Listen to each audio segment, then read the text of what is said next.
실력이 아니라 운인데 운을 실력으로 착각해서 그 다음에 또 투자했다가 잘못되면 수익마저도 망가질 수 있기 때문에 우리는 운과 실력을 구분할 줄 아는 태도가 필요할 것 같습니다.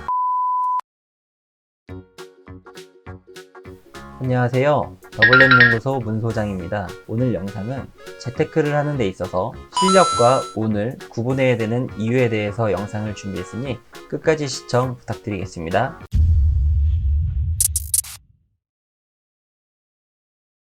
자, 반갑습니다. 우리가 어떤 상품을 투자했다고 가정했을 때 생각보다 수익이 나서 내 생각이 맞았어, 내가 검토한 데이터가 맞았어, 혹은 내 촉이 잘 맞았어, 역시 난 감이 좋은 것 같아, 여러 사유로 수익을 보셨을 수 있는데 이 수익은 운일 수도 있고 실력일 수 있다고 생각합니다. 그렇지만 중요한 것은 설령 운이라는 듯 앞으로 실력이 될 수 있도록 노력을 해야 된다고 생각하는데요. 그렇다면 이 수익이 실력인지 운인지 착각하는 것에서부터 벗어나야 되는 태도가 중요하다고 생각됩니다. 이해를 돕기 위해 두 가지 실제 사례를 준비했는데요. 첫 번째 사례는 제 고객님의 이야기입니다. 이 고객님은 스마트폰과 관련된 직장에서 일을 하고 계신데요. 스마트폰이 나온 지 얼마 안 돼 인기가 되게 많아졌고 그로 인해서 해당 회사가 매우 높은 수익을 보고 있었습니다. 기업의 특성상 성과가 많이 나면 성과급을 직원들한테 많이 주곤 했었는데 보너스로 말씀을 드려보면 보너스가 연봉의 50%가 나올 때도 있고 많이 나올 때는 연봉의 2배까지도 나왔던 경우가 있었던 겁니다. 스마트폰이 매우 잘 팔리는 전성기 시즌이 되면서 약 2년에서 3년 정도는 급여 외에도 50%에서 2배까지도 보너스를 받아보니까 이 회사가 너무 잘 될 것 같고 앞으로 좋은 미래를 꿈꾸면서 외제차를 사는 직원분들도 많이 늘어나는 추이를 보이고 있었습니다. 경기가 좋을 때가 있다면 안 좋을 때도 있겠죠. 당연히 스마트폰 보급률이 올라가면서 계속 새로운 모델이 나오지만 요즘 같은 경우는 저부터도 기존 모델과 신모델이 크게 차이가 나지 않기 때문에 굳이 핸드폰을 추가로 사거나 계속적으로 바꿔야 될 이유가 과거보다 많이 떨어졌습니다. 스마트폰을 통한 매출이 과거에는 매우 높았지만 근래 들어선 그렇지 않았던 거죠. 회사의 매출이 높지 않았고 직원들에게 줄 보너스가 과거에 비해서 현격하게 줄어들었던 겁니다. 기본 연봉 외에도 따로 나왔던 보너스를 재테크를 하는데 썼다면 참 좋았겠지만 이 고객님은 연봉과 보너스를 같이 소비하는 데 쓰기 시작했고 연봉 더하기 보너스는 고객님 입장에서는 자기의 실질 연봉인 것처럼 착각을 하면서 2년에서 3년을 보내게 되었는데요. 그러다가 회사 매출은 떨어졌고 보너스가 줄어들게 되니까 단순 보너스만 줄어들었을 뿐인데도 고객님 입장에서는 연봉이 줄어든 것과 같은 효과가 나기 시작했었던 겁니다. 그러다 어느 날 저에게 연락이 왔습니다. 회사를 왠지 옮겨야 될 것 같아요. 예전에는 보너스도 많이 주고 그랬는데 이제는 그만큼 주지도 않고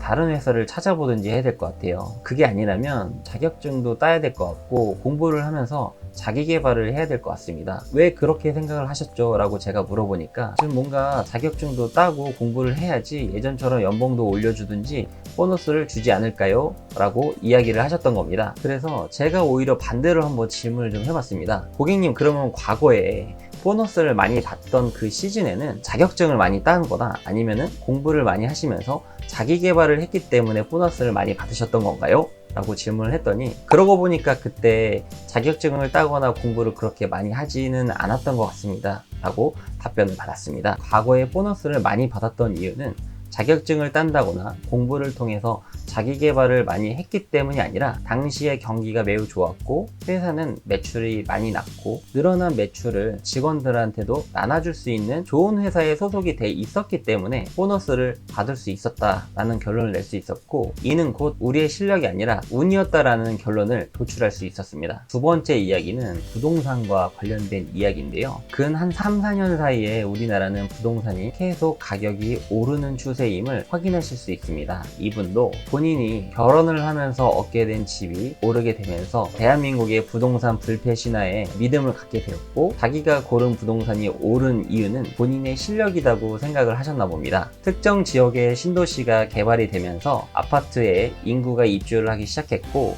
지하철이 연결이 되었고 그러면서 가격이 오르는 걸 본 이분은 서울은 너무 비싸고 오른다 해도 별로 안 오르는데 신도시는 저렴하기도 하고 오르면 많이 많이 오르니까 나는 이미 부동산으로 수익을 본 적이 있으니까 신도시가 생기는 곳에 상가를 투자해야겠어 라고 결정을 하셨던 겁니다. 공부를 하고 관심을 갖는 거는 좋다고 생각되는데 너무나도 확신을 하셨는지 상가를 4개나 구매를 하셨던 겁니다. 우연히 이야기할 기회가 생겨서 당시에 상가 투자하신다고 들었는데 이후에 가격이 잘 올랐느냐, 임차인이 잘 들어와서 월세를 잘 받고 계시냐 이렇게 여쭤봤는데 조금 슬픈 얼굴을 하시면서 상가를 4개나 투자했는데 1년째 임차인이 들어오지도 않고 상가 내놨는데 살려고 물어보는 사람도 없어서 지금 내 자산은 잠들고 있다고 슬퍼하는 느낌으로 답변을 받게 되었는데요. 제 개인적인 의견에는 그렇게 나쁘지 않은 위치에 상가를 투자했다고 생각됩니다. 그렇지만 아쉬웠던 점은 상가라고 해서 무조건 잘 되는 게 아니라 상가도 입지라는 게 있지 않습니까? 그렇기 때문에 좋은 자리가 있고 그렇지 않은 자리가 있는데 그런 걸 제대로 파악하지도 않고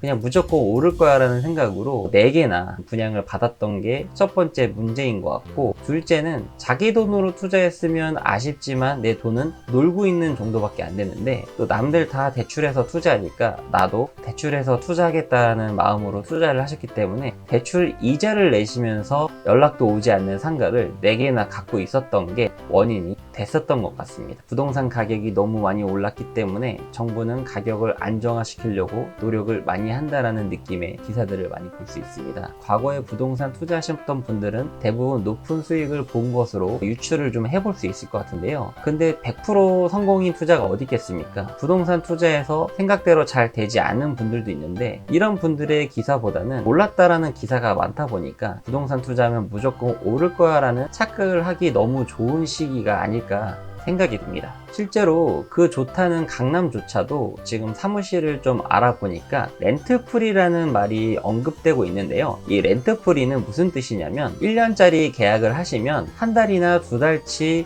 월세를 받지 않을 테니 들어와라 라는 식으로 이야기가 되는 방식입니다. 그럴 거면 월세를 깎아주면 되는데 왜 월세를 한 달, 2달치를 안 받느냐 라는 이유가 뭐냐면 월세를 깎는다는 것 그 부동산의 가치가 떨어지는 거기 때문에 월세를 깎아주지 않고 한 달에서 2달치 월세를 안 받는 게 추후 부동산을 팔 때도 좋은 가치로 받을 수 있기 때문에 렌트프리라는 이름이 이제 많이 불리면서 그렇게 거래가 되고 있는 것 같습니다. 좋은 곳은 당연히 오르겠지만 무조건 오를 건 아니라는 걸로 유추할 수 있는 좋은 근거 중에 하나라고 생각이 되는데요. 이럴 때일수록 투자에 임하시려면 좀 더 명확한 근거를 찾고 심사숙고해서 결정을 해야 된다고 생각하는데요. 투자했던 것이 설사 좋은 수익이 났다 하더라도 실력이 아니라 운인데 운을 실력으로 착각해서 그 다음에 또 투자했다가 잘못되면 수익마저도 망가질 수 있기 때문에 우리는 운과 실력을 구분할 줄 아는 태도가 필요할 것 같습니다. 설령 운이라 하더라도 앞으로 또 좋은 수익을 볼 수 있는 실력이 될 수 있도록 노력하고 찾고자 하는 마음으로 자산 관리를 잘하려고 노력하는 태도를 필히 가져야 된다고 생각됩니다. 오늘 준비한 영상은 여기까지고요.